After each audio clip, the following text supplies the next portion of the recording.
Selamat datang kembali sahabat-sahabat penggemar catur di channel Wong Catur. Semoga semuanya sehat selalu. Kali ini kita akan sama-sama membahas permainan spektakuler dari pecatur yang sering disebut-sebut sebagai terbaik yang pernah dimiliki Indonesia, yaitu Grandmaster Utut Adianto yang legendaris. Ketika berhadapan dengan Grandmaster Alexander Baburin asal Rusia dalam sebuah pertandingan di Liechtenstein pada tahun 1993.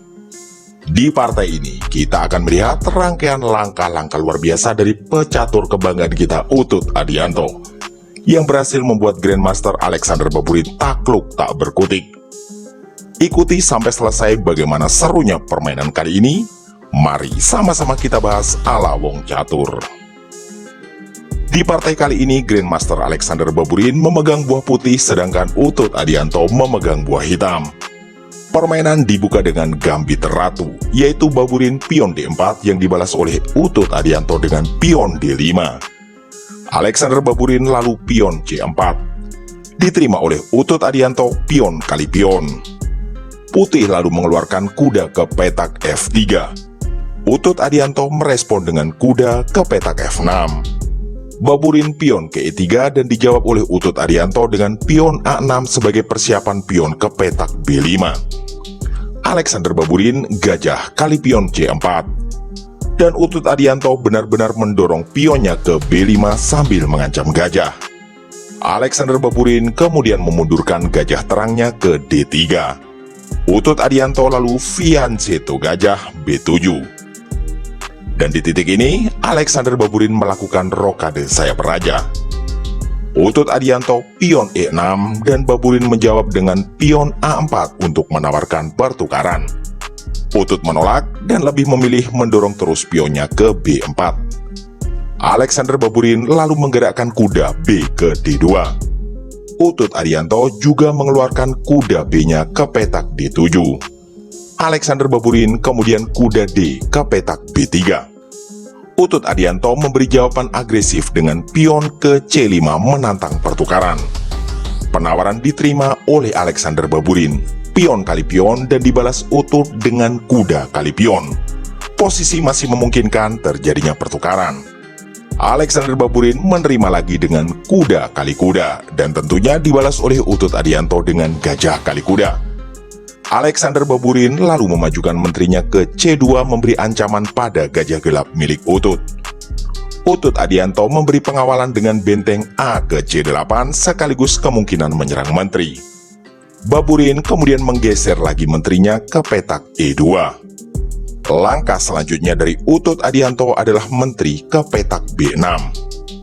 Dan justru Alexander Baburin membuka pionnya ke E4. Utut lalu pion H6. Tentunya untuk mengawal petak G5 dari pendudukan oleh gajah atau kuda milik Baburin. Alexander Baburin lalu pion A5 mengancam menteri milik hitam. Dan Utut memundurkan menterinya ke A7, sepertinya tetap ingin menjaga jalur diagonal ini. Baburin lalu menggerakkan kudanya ke D2. Ada kemungkinan memberi jalan pion F di langkah-langkah berikutnya. Hal ini kemungkinan membuat Utut ingin merubah jalur serangan dengan menggerakkan menterinya ke petak A8. Putih lalu menggeser rajanya ke H1. Setelah itu, Utut memajukan pion ke H5. Ada yang menarik karena sampai di titik ini Utut Adianto belum melakukan rokade. Dan benar saja, Putih mendorong pionnya ke F3. Utut Adianto terus mendorong pionnya ke H4. Putih lalu melangkahkan kudanya ke C4. Utut menggerakkan kuda ke petak H5. Tentu saja ada ancaman sangat serius di sini. Jika Putih tidak hati-hati dengan misalnya melangkahkan kuda ke B6, maka hitam kuda G3 skak. Putih terpaksa memukul pion kali kuda yang akan dijawab dengan pion kali pion skak. Hitam terpaksa menutup dengan gajah dan ditutup dengan benteng kali gajah skakmat.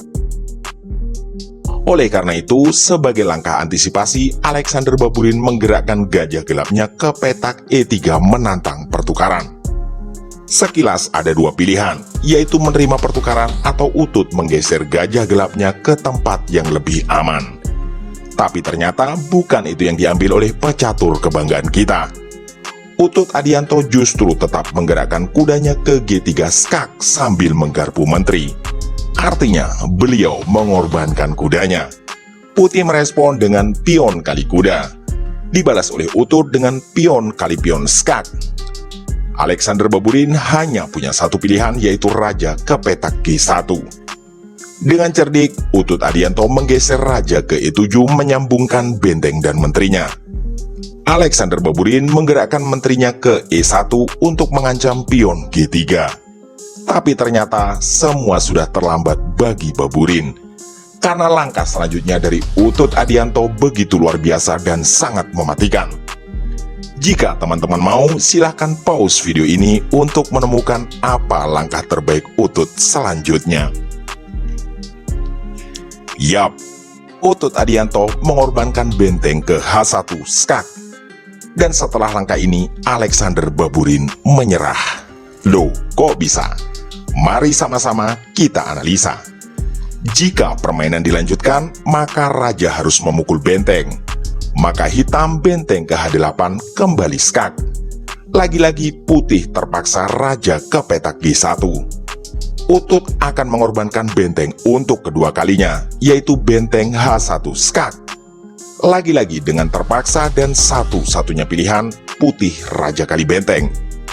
Jawabannya adalah hitam menteri ke H8 skak. Untuk kesekian kalinya, raja putih terpaksa bergeser ke G1 sebagai satu-satunya petak pilihan.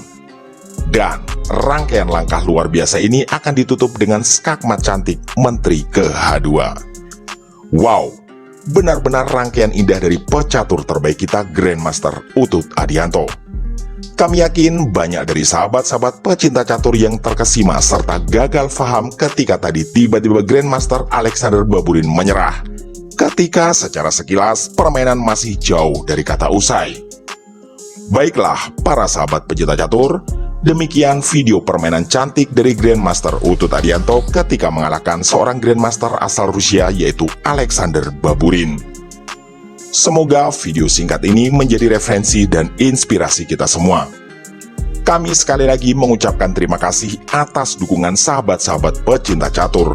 Karena perkembangan channel ini begitu cepat, padahal baru mengupload 21 video dan baru berumur 2 bulan ketika video ini dibuat. Tentu saja kami mohon doa dan dukungan para sahabat pecinta catur agar channel ini terus belajar dan berkembang. Silahkan untuk sahabat-sahabat yang request partai tertentu di kolom komentar untuk selanjutnya kita bahas bersama-sama. Jangan lupa untuk like, komen, share, dan subscribe bagi sahabat-sahabat yang belum subscribe. Terima kasih telah menyimak, mohon maaf atas kesalahan kata dan sampai jumpa di video catur berikutnya.